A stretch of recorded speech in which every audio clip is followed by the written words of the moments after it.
What up, y'all? It's Chris Weathers, aka ShortyC94, back at you again with another shoe review. It's been a while, but it hasn't been really anything I've been getting to me that was review worthy, unless y'all want to see a bunch of Air Force Ones and god awful 95s. I may still review some of them, but you know. Anyway, today reviewing this. Comes out 2 Saturdays from now, the Air Jordan 10 Orlando, or some people call it the Nick Anderson.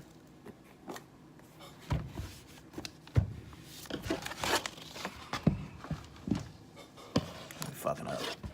Okay, so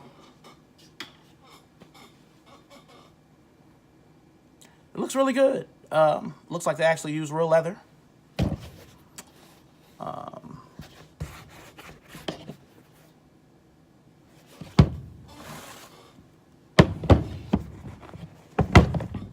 They didn't get the Jumpmans right, though. Well, I don't know. I think they only faced each other on the original Steel Grays, I think, now that I think about it. So let me take that back. But yeah, it looks to me made out of real leather. Everything looks accurate. You know, on the bottom, it's got, you know, all the accomplishments from 85 to 94, like a standard 10 would.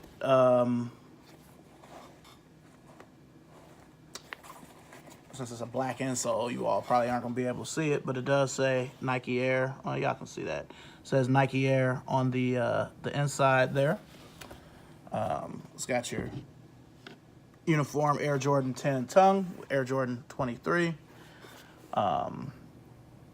Yeah, even the shape, like they look really good. You know, this is a really good rendition of you know, the Orlando 10 from the City Pack. I don't have anything negative to say about the shoe, and I know some of y'all have been like, you know, why you review the shoe if you're just gonna hate on it? You know, it's just my opinion. The only thing that sucks about this is that since the 11s come out the week after this, a lot of people are going to pass on that. To me, try to get the 11s and then try to come back to these. Not to mention the fact that for it to be a retro, you know, when Jordan was still Jordan, you know, 10s are kind of a hard sell. Like, to me, the only 10 that people really care about is the Steel Gray, you know, just because it's so basic. Basic Jordans seem to get the most love. Your basic just white and black, or black and red, I guess, because they're easy to, you know, wear. You don't really have to know how to dress to make them look good. So, but yeah, this is, you know, it's got a higher proper cut. You know, it doesn't have that 2012 through 14 lower cut. Yeah, looks really good. They come out December 1st.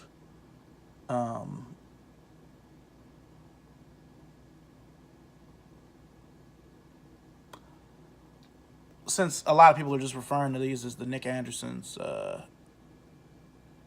they could have had his number on the side maybe, but then I don't know, maybe then I would have had to pay him, you know. I don't know. I don't know how that works, but Nick Anderson was a Nike athlete. Whew. Excuse me. But yeah, this shoe was made really, really well.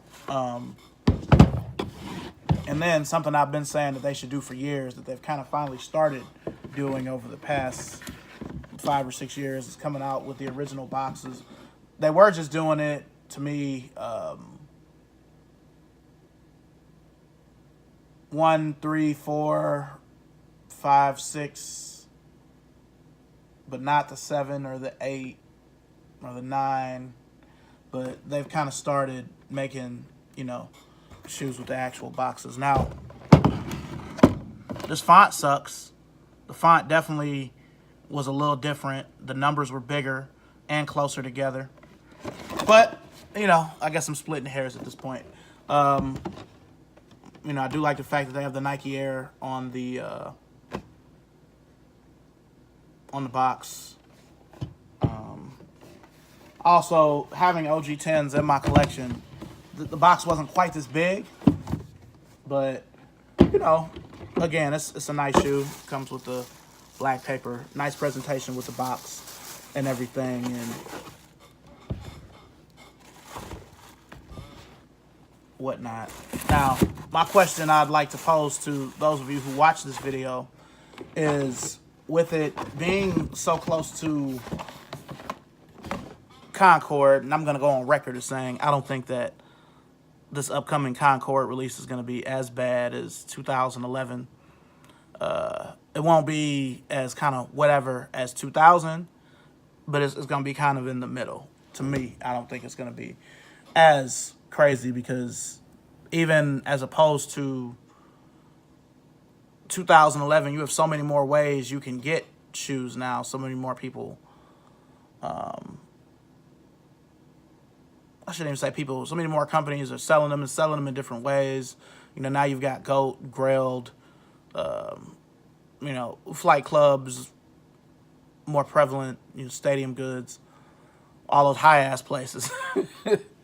But to me, it's more ways to get the shoes. You know, Nike has a sneaker app, sneakers app now. They're supposedly making over 1 million pairs of these. So with all of that, and I don't want to deviate too far from the point, are you buying this at retail a week before that? Because I feel like this year for Jordan, they've had some really decent releases that were just they kind of came out at the wrong time. That Chris Paul 12 with the olive green that came out on August 11th, I did a review on them on here. If they would have came out like October or even the beginning of this month, I think they would have made a bigger splash than they did. Those 8s, the South Beach 8s, if they would have came out earlier in the year, those would have made a bigger splash. The white 3, if it had came out in like March or April, you know. So I feel like they're coming out with better stuff, and I do feel like a lot of the stuff, some of the stuff they tell us were samples or PEs or friends and family. But to me, some of them were, and they're just not, you know, telling us.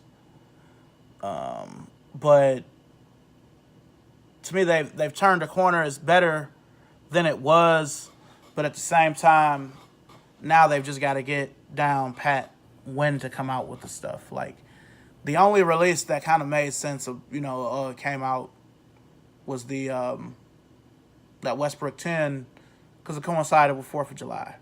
So, you know, a lot of niggas bought the shoe just because it went, you know, with 4th of July colors or whatever. But they have to be more on the money with that. You know, come out with stuff kind of coinciding with the seasons. You know, so people have more reason to buy. But other than that, you know, just let me know if you are going to buy these since they're so close to the Concord. Or, you know, just if it's a shoe that you would even buy at retail. You know, let me know. So anyway, thank you for watching. Make sure and like, comment, subscribe. If you're not already, follow me on Instagram at ShortyC94. You guys be blessed. Peace.